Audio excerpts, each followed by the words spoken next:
گفتگو تکلم شہادت بحدوث ضلور چہرہ قدم را گواہ می چکداش. ہاں میرے آقا اگر سر اٹھا کر بات کرے تو قرآن بن جائے.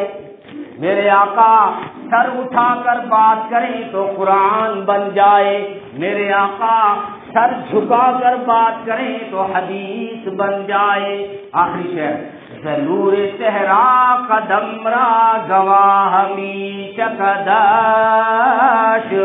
میرے آقا کے چہرے کے نور سے قدموں کو صراط مستقیم کی راہیں روشن نظر آ جائیں. یا پھر یوں کہوں کہ میرے آقا کے قدموں کے نقش و نگار چہرے کی خوبصورتی کے گواہ بن جائیں. نگاہ کنید ببخت بلند بے وازنے کہ از کنار غریبش ماہ می چکداش. کہ نگاہ اٹھا کر دیکھیے نا وہ بیوہ عورت تھی خدیجہ. اس خدیجہ بیوہ عورت کے نصیب کتنے بلند ہو گئے کہ از کنار غریبش ماہ می چکداش.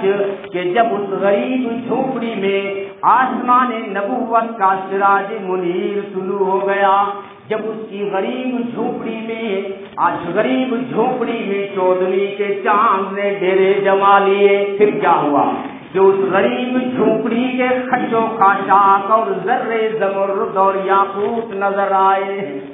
پھر اس غریب